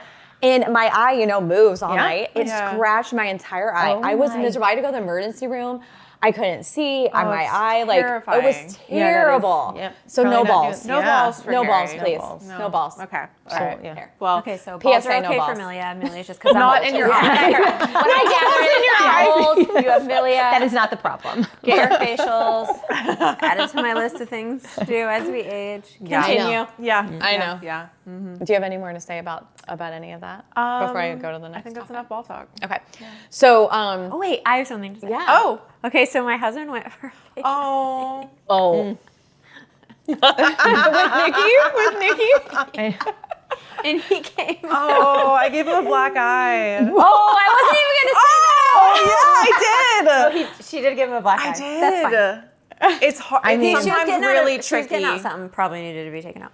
But he came home the first time. I think that might have been the second. Yeah. Anyway, he came home and he was like, she said she got rid of a lot of congestion. And I can breathe a lot better. No. And I was like, I mean, I didn't want to tell him, like, that is not what she meant. She meant great. of your skin, not of your actual sinuses. But I just said, she is so good. Yeah, she is She's so. Wow. Cleared your sinus. Wow. I mean, He was like, so much. I feel so much better. She said I have a ton of congestion right here. I'm like, oh my you have a gosh. ton of That's the best blackheads. thing I've ever heard. We're gonna start marketing I can't ENT believe I never services told you clearly, that. Nikki. I know. I'm gonna start Blackheads sending my or sinus black eyes. He patients. had Yeah. Amelia under his eye, but the Oh, that eye was is her. super vascular, but it was like And so sometimes close. you gotta get like real You have to strong. apply pressure. And he had. And she's like, she always says the same thing. This will be a little spicy. it's getting a little spicy. Sorry. And then she's like, but I don't care. Get them out. Get 'em Yeah. out. Be I as love much it. pressure as you need. I love Yeah. it so So much. right here, I'll be on Well, your we're schedule. talking about getting them out, and I was going to ask this later, but like, okay, I still remember a story. I was traumatized by it. My cousin came for Thanksgiving, and she was this young, like, high school girl, and she's so cute, but she had a little bit of a breakout. And she had these whiteheads all over her face, and I wanted to be like, pop those suckers. Yes. And her parents wouldn't let her pop them because they're like, you're going to get a scar. You're going to scar your face. You can't touch them. You can't touch them. So like, what is the truth to that? Like, if you have a whitehead, you don't want to walk around with a whitehead. Yeah. So like, or maybe you do, I don't know. But like, what is okay to do to get rid of it safely that you don't like hopefully permanently scar yourself or like. So my number one rule with acne is don't pick, Okay. right? Because you can scar. And Is pick you including not squeezing? So yes, ideally. However, we know we always have those ones like a that are ready. massive- Like it's white. Like if you sneeze too hard, it might rupture and just pop off itself. So for those, I always say, wait until it's ready. Don't see it coming and dig And at it. big, If you like, dig and you bleed, you're gonna scar. It's gonna happen. But if it's ready, use 2 ends of a Q-tip. It's the best way to do it because your fingers are dirty. You're probably not wearing gloves. Even if you wash them, fingernails, they hold a lot of bacteria. Really gross. Yeah. You don't want to introduce more bacteria. You can get an infection, staph, the whole thing. So do it cleanly. If it's ready, lightly, Q-tip, squeeze. Is it better to do it like after a steam or hot shower or is it? Okay. I mean, it softens the skin. Okay. One of my biggest pet peeves, just like me working in skin, is when people say that it opens your pores. It doesn't. Oh, it doesn't? It's a bad verbiage. No, because there's no muscular structure to a pore. You cannot open or close it. You can soften the skin so it's easier to extract what's inside, and you can soften the interior contents, but there's no opening or closing of a pore. Interesting. It's like everyone's what's like, the it opens your pore. large pore debate? You're like, it doesn't do that. That's so interesting. That's just your skin anatomy. That if you have larger pores, that's just your seam. And is that something yes. is that something you always have, or can Does you that get gain bigger that with later? age? Larger pores? You can gain it because again, as it your can skin change changes, and evolve. It As your evolves skin's- into worse. Whatever's worse, that's what happens as you age. Bigger, It can saggier. get better, it can get worse. It's just really your oil production. So if you're a little more oily, you're probably gonna have those larger pores because all that oil is gonna be constantly produced and released. With your protocol that you do in like your acne boot camp, what does that look like from like a what's the word? Supplement? No, I'm gonna get to that, but like recovery standpoint, like do you peel? Do you have downtime? Do you have Do you get social worse downtime before you get better? Yeah. Do you get exactly It worse is before you get better? Always possible to have a purge. Anytime you do anything different with your skin, it's possible to have a purge. I tell people that, when we're doing these peels and we start this boot camp, you are going to have more breakouts. So the typical life cycle for one breakout is 90 days. We don't see that full 90 days. awful. A lot of it happens under the surface and then the healing process of it. So the active parts that we see are usually about 2 weeks. But so whenever we start the program, I tell people 90 days to get you clear, roughly, because you're having breakouts that are starting under the skin that you don't see. But we're going to pull them out. We're going to kind of expedite that process. So you're going to have that purge. Right. It was going to happen anyway. We're just pulling it out a little faster. Does anything help that, like sauna, or like is there a binder we do binders for gut, like to bind toxins and things? You put some charcoal on your face or something? Not really. No. If it's already kind of started, I mean, you can definitely use things like benzoyl peroxide to help kill and help to sanitize the skin and things like that. But if it's already kind of started the process, if you already have a little infection in there, it's just kind of run its course. Why in the hell do you break out before your period? Hormones. That's hormonal. And Yeah. why do hormones cause that? Like what? It's the influx and deflux of estrogen, progesterone. Just hormones suck. Yeah. dude. Like why Hormones can't are they just super be? Why amazing. can't it just be easy? They are great. Hormones are amazing. Why can't they And work for with people us instead of against us? They do help us a lot. I know. I'm in a weird phase with them right now. I'm in love No, hate. but the people who are like, I hate. just want to go through menopause. I'm like, no, you No, you don't. You want to don't. hold on to your estrogen as long Yeah. as you can. I know. She's good to us. Are there any supplements that help? Like Yeah, that- definitely. So there are 2 supplements that I use in my boot camp. One is a probiotic with zinc. So again, back to the gut. Love a probiotic. Now we kind of learn maybe not just blindly, but if we're treating for acne, I mean, it's a good thing to have just to start. And I certainly do have a lot of patients who are a little more gut involved. I feel like you do a good job of sending them my way. Yes, I feel I'm like, listen, we're doing everything and you're still struggling a little bit. Let's do a full gut workup. You're also good at identifying hormonal issues. Yes. Yeah. Because you take the time to take the history. Yes. So if you hear about cyclic things, Yes, absolutely. which is important. Yeah, so I do probiotic with zinc. Zinc is amazing for your body just in general. Specifically for acne, it's zinc monomethionine. So that specific form of zinc is really, really good. It's great anti-inflammatory, so it helps a lot with the skin. And the other one is omega-3s with vitamin A, C, and E. So it's like kind of like a multivitamin, if you will, with omega-3s. And we had talked about omega-3s earlier. Great for anti-inflammation. Great for the skin, great for acne. I will say the formulation of omega-3s for acne specifically is going to be a lot different than other uses. You typically need a little bit more of the omega-3s in the formula. You want to go to like a 2-to-1 ratio of the EPA to DHA. And so that's something else that's already formulated in the supplement that we have and then we talk about.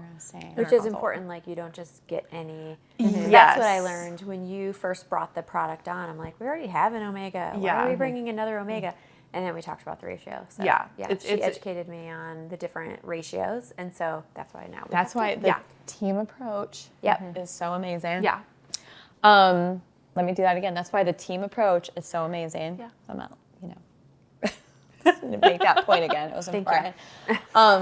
So I know like it can, with all of you guys. So is there anyone specifically, because I just like, I don't know, I love like personal stories and I love transformation. So, and I know you guys got into this business, whatever you want to call it, medicine, whatever, for all the right reasons. So is there a story in particular that stands out to you on how you like change somebody's life and like by just helping them with functional medicine, hormones, whatever, gut, acne, that like stands out to you at all? Like a personal. I'm trying to think. That's a hard question. It's like, That is. yeah. I know Let me tell you you a have story so about how I many. changed someone's life. Yeah, I feel, but you do. It's like real. We see it think- every day. Yeah, I had a patient that just specifically for acne, we, went through the whole boot camp, got her really clear, and she came back for one of her last appointments, and she told me that she was finally dating again, that she felt so like comfortable and confident that like she hasn't dated in years because she's always been self-conscious about her skin. That now that she's on dating apps. That's and I'm like, awesome. oh, you go, girl. That's amazing. Yeah. Like that's amazing. She finally felt comfortable enough to put her face literally out there. Yeah. Yeah, it's To, awesome. 1,000,000%. Yeah. I have a friend who was getting married and she doesn't live around here. And she had this crazy breakout and here she, her testosterone was super high and she needed progesterone. Well, just a normal layman would just be using benzoyl peroxide and trying to like topically fix it and typically probably makes it worse. And it's like her wedding and she never had experienced this before. And so she went to a functional medicine provider and where she was located and they got her on progesterone and like got her her testosterone down and taken care of and literally all cleared up and like looked gorgeous on her wedding day. I mean, there's so many things. And I think, plastic surgery, aesthetics, all that can get a bad rap because it seems surface level, but it's not. Yeah. Like literally these are things like you said, she didn't want to date. And people would be like, oh my gosh, who cares? Well, yeah, people care and it's personal. Absolutely. And if it's something that matters to you and it's something every day that bothers you or every day you don't feel well, do something about it. Yeah. Do something about it. Yeah. Bloating is huge. So if I forget the stat, but there is a stat about how bloating affects your like day-to-day life because you It's don't want to awful. wear clothes. Yeah. You don't feel confident in who you are. You don't want to have sex. We're like uncomfortable. I've had patients Yeah. that are like, we go on a date and we have like a babysitter and then I'm so scared to eat because I don't want to get bloated because then I won't want to have sex. Like that's a big deal and it might seem like not a big deal, but it is a big deal. It is. It is a If big deal. every day you start with your stomach one size and your pants feeling one way, Yeah. and then 7 hours later you're like, I'm now 4 months pregnant Yeah. and I don't want to breathe. And you just don't feel good. Like, that's not sustainable. No. And over time it will change your personality. Yeah. Over time it changes how you feel about yourself, how you treat other people. It changes your relationships. Like that's when you know it's time to do something about it. Because it breaks down your confidence. For sure. Yeah. It wears you down. Yep. Yeah. Because it's every day. Every day. Are there any other like modalities we offer at the office that help with acne or in general? Like, certainly things that don't hurt it. I wouldn't say there's necessarily anything else that I would say over the boot camp. Microneedling is a good option. Is that like for acne. complementary with the boot camp? Okay. Yeah. Once we get to a point where we're clear. Yeah. Because it's great for scarring. Absolutely. One of the best things you can do, especially for like the boxcar indented scarring, is to do microneedling. It can help with active acne as well, because it's just making a really oxygen-rich environment when you microneedle. So it's killing that bacteria and helping it to heal. So, yeah. I love it. Now, if you're a picker, let's just say a lot of people are pickers. I'm not gonna lie. I am. That's what I do for a living. What if you're a picker and you get scarring? What are options for you? Lasers, definitely, especially like hyperpigmented scars. Okay. Lasers. I love to do a BBL laser at the end of most of my boot camps because it's going to be inevitable that you're going to have a little bit of scarring, depending obviously on your severity of your acne. But I love to finalize it with a BBL, maybe 2, maybe 3, just kind of depends on the skin. Right. And then patients have seen like the before and afters are just like insane. BBL is amazing. Yes. So like for hyperpigmentation scarring, BBL. For indentation scarring, you like microneedling. I do. I love it. Yeah. I love it. And you can do both of those honestly in the same day. Ooh. It's a lot. That's it's can? spicy. I'd rather get her done. I would too. Yeah. You can, what, is there an order? Yeah, BBL and then microneedle. So numb, BBL, microneedle.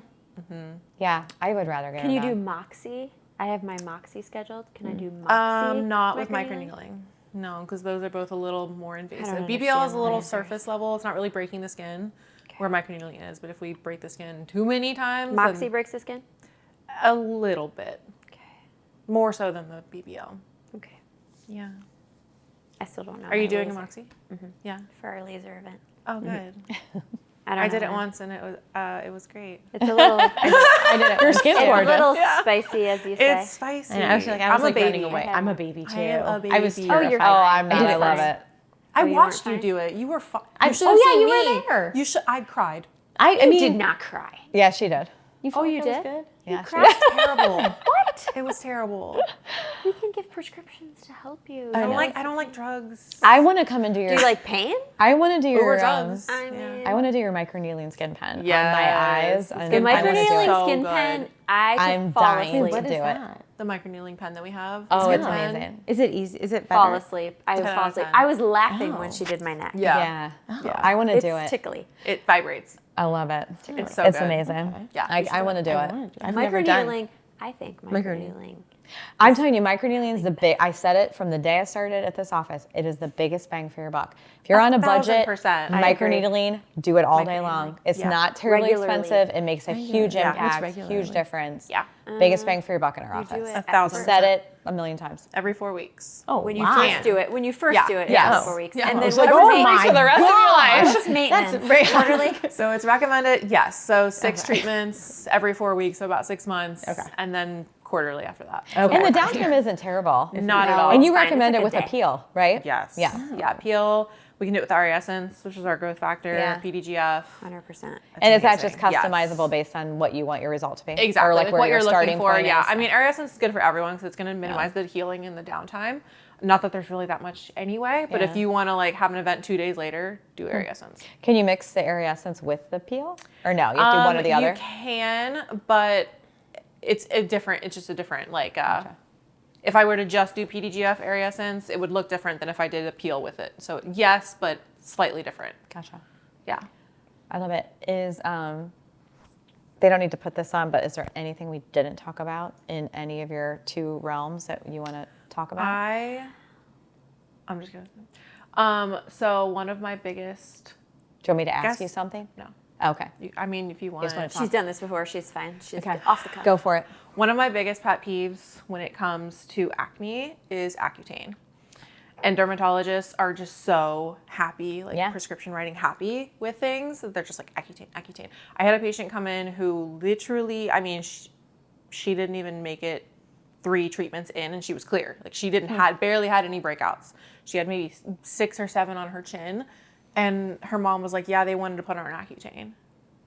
Like 6 months. That's a pretty strong It medication. wrecks your body. Yeah.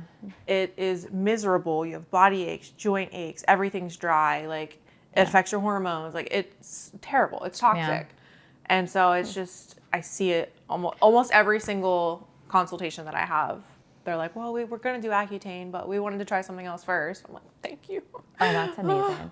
Well, of course, functional medicine, like I would rather do like a more clean, natural approach. And obviously there's a place for conventional. There is. But I feel like it should be a last resort, not the first resort. Yes. I mean, unless it's acute and something life-threatening. I get it. Yes. And But if Accutane it's- can be helpful. It for can some be. people. Like if When you it's have people with warranted. horrible cystic acne Yes. all over their whole body and their back. Yes. But that's extreme. It That's shouldn't extreme. be like, But- hey, this we're going to do because you have a couple pimples. 100%. Exactly. Yeah. And I feel see it like a lot. in our social media era of selfies and all these things, people like as soon as something's not perfect, they want to run and get the quick fix. Yeah. And there are a lot of side effects and risks with that. A lot. Yeah. So just educate yourself, I Yeah. guess, and know that there's other options that work, which is Absolutely. cool. Yeah. Yeah. Anything else you ladies want to mention before we? I think I would just like to mention, so when we do GI map, Yeah. we are testing large intestine. And so there are definitely people who get better, but maybe not 100% better, or who get better and then slide back into symptomatic. And those patients, we might test their small intestine, which is something called SIBO testing. So you're testing for bacterial overgrowth of your small intestines. It's a breath test, and you can do it with your normal GI doctor. But there's usually a reason that you have SIBO, and the most common reason is an imbalance in your large intestine, which is why we start there, the large intestine first, and then move to the small intestine if we have to. But that is another testing that we do. We actually don't need to do it very often because Colleen's like a miracle worker. And I get patients who come in and they're like, I'm just healed. better. But if there's ever a patient who's like not 100% better, that's who we would do SIBO testing on. So like, because we might find patients who come in and their GI doctor didn't know what to do, so they tested them for SIBO, they might have treated them, they got better and it came back because you never really took care of the reason you got the SIBO in the first place. Interesting. So that's the only thing. We're going to do like rate 1 to 10 these trends, okay? And feel free to give commentary. Like, yes for this, no for this, or you can do a middle, like a 5. And you can talk about why you like it or why you don't, or like benefits or for this or not. Because I always like to know if there's any like merit to this stuff, okay? So I'm going to point to Colleen for this one because I feel like she's my sister in this. Castor oil. Castor oil. Nice. 10. 10 out of 10. See, I do that. So I'm not completely. You do like it? I do like it. Oh. So the reasoning, I like it. And again, everyone probably doesn't need to. So if you're not having GI issues, I don't think it's warranted. If it helps with inflammation, it helps with detox. So then I feel like if we're looking at detox pathways and making sure that we're detoxing estrogen, it's helping with that. So we're putting it over your liver, gallbladder area, motility.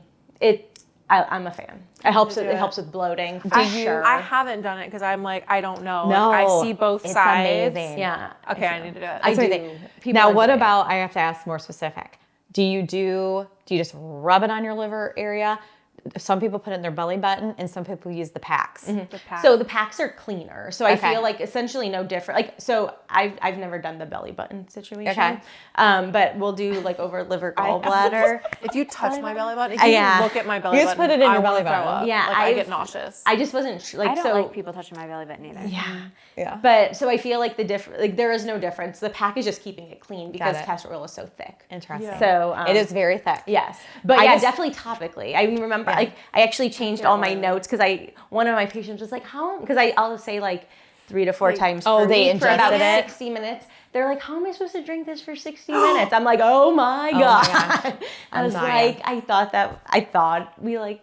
No, So- you have to be So very I just Topically. saw something today that was like, because it matters the packaging too. You want it in like an amber glass Yes. bottle, and all these things. Well, I just saw one today that was in an amber glass bottle and it had a roller. Yes, castor. It was like Queen of Thrones because Probably. that's my favorite. I'm like, a roller? Are you kidding? Because I hate it gets on your hair. You Yeah. like you're putting it on as thick. I know. And I Yeah. usually put it on before I get into bed. Well, then I have to next to go the and Charmin. wash my I know. hands. So when you put it on, how does it not like get all over your sheets? it can. It does. It's disgusting. Yeah, It you need can. the thing. Then I need a But pack. also, You I have to feel like just we have, need to say, yeah, you just have to. like if we're your pregnant belly or button. trying, we do No. not use Yeah, yeah, castor yeah. oil. Yeah. So that's Okay. like, Yeah, no.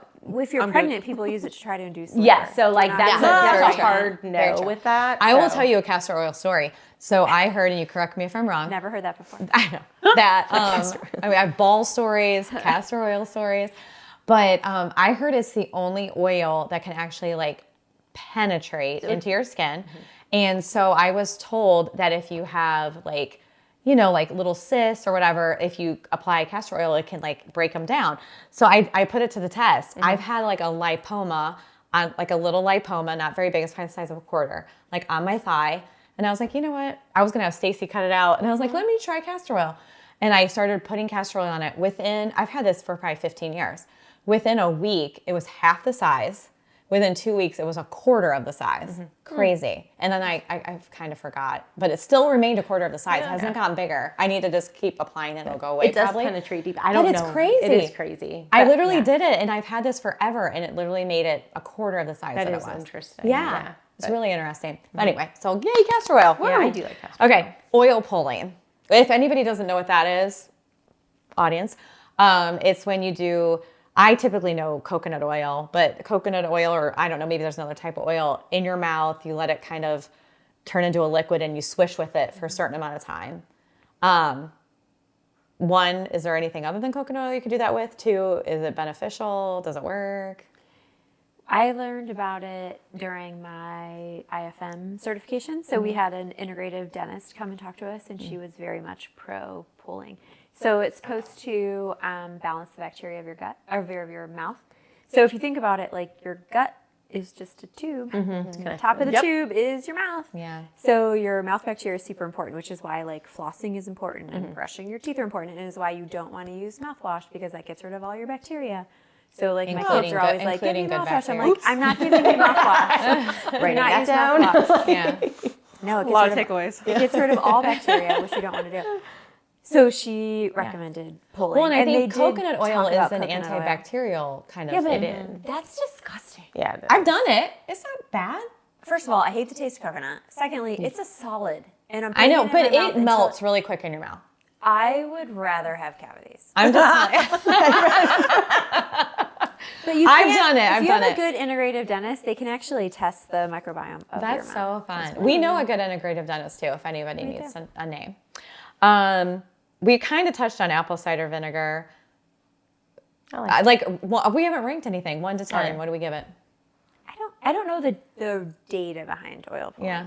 No, well, I know. That's fine. It's We not can gonna move on hurt to you. apple cider Oh, vinegar. sorry. Okay, apple cider But vinegar. yeah, if you want Depends to what continue. for. Apple cider vinegar for like sugar control, I'm a 10. Okay. It's not going to hurt you. And so, like, It's to super take, like, easy. before you eat Correct. food. I just and have how people- much? should you take? 2 How much? tablespoons. 2 2 tablespoons. tablespoons is what the research Before is. a meal. Yeah, so I just have people do it with their salad dressing. I mean, who's going to do 2 shots of apple cider vinegar? We have to. I've done it. Okay, yeah. I know, but here's the thing. And castor oil in your belly button.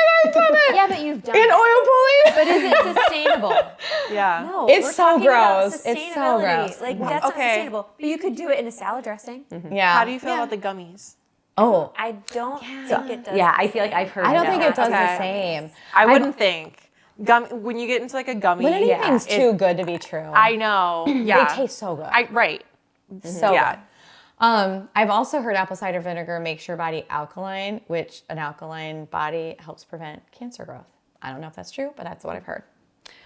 The Tic Tac. Yes, no? Okay. I don't know of studies that prove it. How do we feel about rank from 1 to 10, colon cleanse or just cleanses in general? Depends what your definition of a cleanse is, in my opinion. Well, rank a good one and a bad one. I think a cleanse should just be you're not eating crap. Okay. Not like taking a pill to make you poop and clean out your entire GI system. Yeah, I mean- 'cause Worms I've in definitely the toilet. never done that. You need to, I think. I've done it. But like a cleanse could be, I mean, most cleanses are like take these pills and just eat fruits and vegetables. Mm-hmm.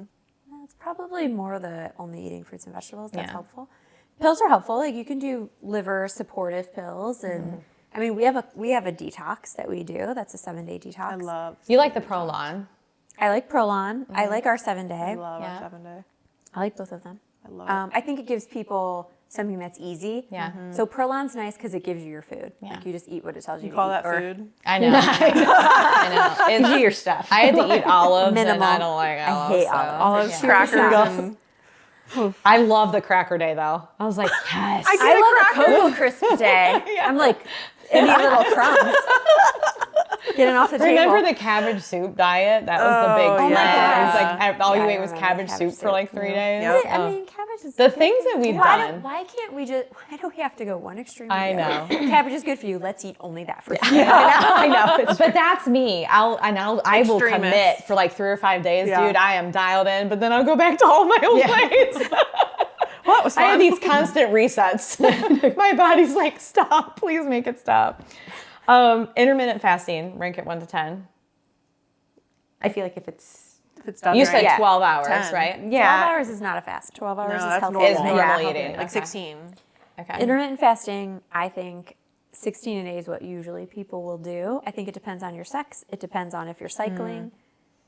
It depends on a lot It's of a whole different nother things. podcast. It really, Yeah. I mean, it really is. it's a tough one to just like Yeah. say. Yeah. We kind of talked about, we ranked that. What about those little, it's just cracking me up. Kids nowadays go out in public with little pimple patches on their face. yeah. Oh my It's gosh.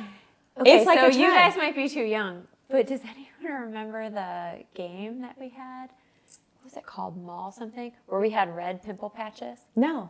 Red pimple stickers. It was like part of the game. Like if you so got funny. something wrong on a question, you had to put a red. No, I never. I don't. Never, I'm gonna find the never name of heard it. of it. Did you play that while you watched Uncle or what was Mr. it? Ed? Mr. Ed. Uncle Ed. You guys are so funny. You did those. Yes, I'm Little, you not put young. pimple stickers on and watched. What was it called? Mall Madness? I played Mall Madness. I don't think I we have did. never Okay, heard of was Mall Team Madness. something. I'm gonna find it. Okay. I will find it. All right, we'll have to play one time on here. Corbin's on it. We already He's went looking it over. I know how you're From feeling the on Accutane. 1980s, probably, maybe the 90s. AI or Chat GPT it. And okay, so I want to talk about like the at-home skin stuff.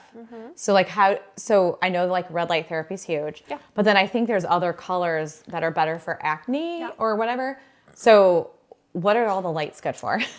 So it's kind of like a hodgepodge out there now because I'm starting to see new light therapies that are like like rainbow. And I'm Yeah. like, well, I can't speak to those, but Yeah. generally blue light is good for acne. Red Okay. light's going to be more anti-aging.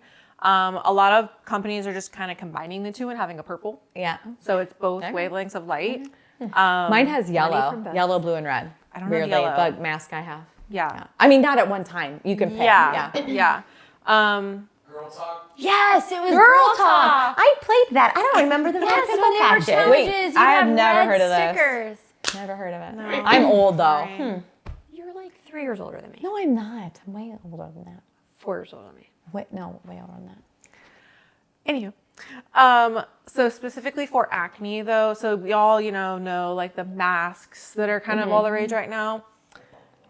They're okay. Better for more anti-aging, not necessarily acne. Okay. High frequency wands, those are going to be really good for Like acne. the little, like the Yes. zap. I have one of those. Yes. Oh my gosh, you have everything. I do. I've tried everything. Yes. You're like a QVC like superstar. I literally have the little thing, and I will say, when it's in like your nightstand, looks a little sus. I had a lot of things in my head. Looks a little sus. Yeah. Literally, when people like come and stay with me, I have all my stuff plugged in that goes into the drawer of my nightstand. She's always charged. I'll literally say, I know this looks really bad, but these are all for my face. I have red light. I have the little electric thing. I have something else. I have the wave or You the have New Wave. New Wave. Yeah. I have all of it charging, and it's in my nightstand. Not a great look, but What about children? yeah. What about them doing stuff? That's what I was. Oh, that's a good question. Like, at what age? If Can they're you young? please look into the camera and say my daughter's names and then Don't stop touch going your to face. Sephora and Yes. stop buying So crap. I love that skincare is trending in a younger generation. Glass What half should full? be trending is just sunscreen. Just wear sunscreen. You don't need anything else. Their skin is so young and so immature that they are breaking their barriers. If they're putting all of these acids and Like, what about exfoliants cleanser? and Should they be cleansers? cleanser or no? She's not even mentioning menstruating. Yeah. If Yeah. you're not menstruating, do you need a cleanser? I'm not gonna say like don't wash your face because you know you could be a little dirty. Okay. If you don't, Fair. sure, wash your face, but you don't need a $70 cleanser. Yeah. You don't need a $70 moisturizer. No balls in your cleanser though. No balls. No balls. No balls. No Definitely. balls. No balls. No balls till you menstruate. You need to be married before you have balls. Way past menstruation. Marriage. No balls marriage. for like a decade. No balls till you marry. Marriage. Okay. Marriage, you can use balls in your cleanser. Absolutely not. The balls before bed.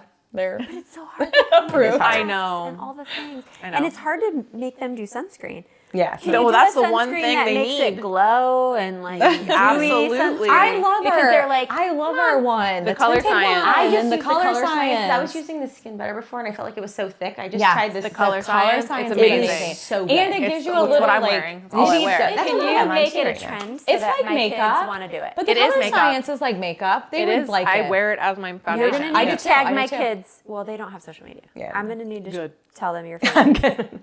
Yeah. And They then just show need them to. a video that. Can you do a video for kids? Absolutely. That'd be amazing. That'd be good. And then will you tag me on it? Sure will. And then I'll show them before bed. I love it. Okay, sorry. Do we? I think we just need to have like your kids on a podcast, and we just go through all the things that you need them to know because I feel like it comes up a lot. Okay, if you want them to listen, I'm gonna have to not be on the podcast. Yeah. Yeah. You're gonna need other Your people kids on are here great. Your kids are talking great. to my kids. Now about stuff, 'cause Bogey on the I'm other an hand, idiot. It's a whole nother episode. My dog. Yeah. He's going to 3-week overnight camp. Just Leo to learn, went to 2 just to week, learn and I how feel to like He went to 2 weeks. be called. He didn't listen. No, I mean he's very good, but I mean I do from like I'm nervous in this setting. He'd Like probably be fine. he would would've have been fine. He would have been fine. It's me. He would have been it's on my a me. lap. Yeah, it's He I would would've been yeah. very I just happy. didn't want him to be annoying. Oh, he wouldn't. So he wasn't annoying down He there. wouldn't have. Everyone's like, "Are you kidding me?"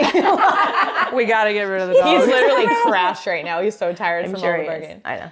Is there any other, like, I just know my trends and my algorithm. Is there anything on yours that you guys see that you want to, like, either say yay or nay to? That's good or bad?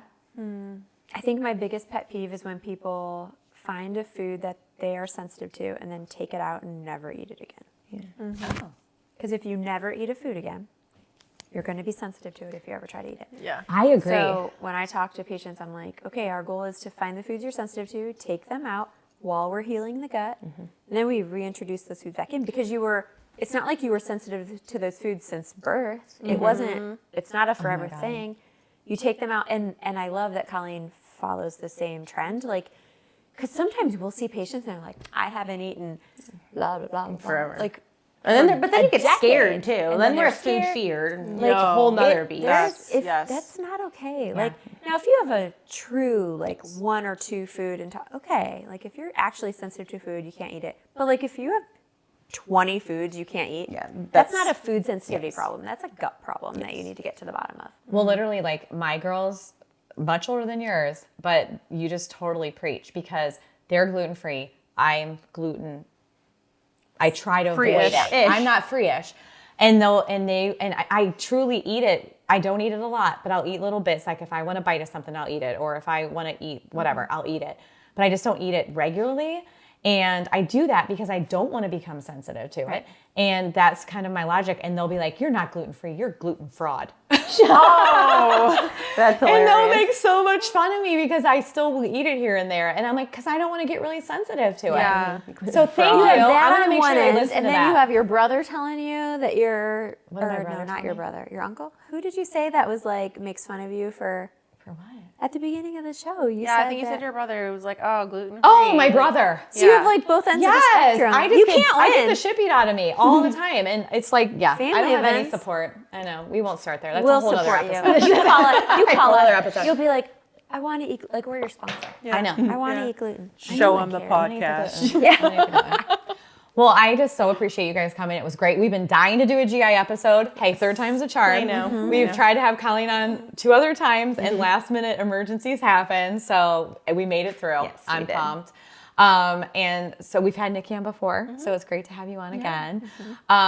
But if you guys like love this podcast, please check out some of our other ones. I think you would really like our episode 7, which takes a deep dive into hormones and all things functional health, which will, trend into GI issues and skin issues. So I think you would really enjoy that. So thanks for having us. Thanks for hosting us, Colleen. Cheers. I feel like I'm so far away from you guys. I have no friends. I have no friends.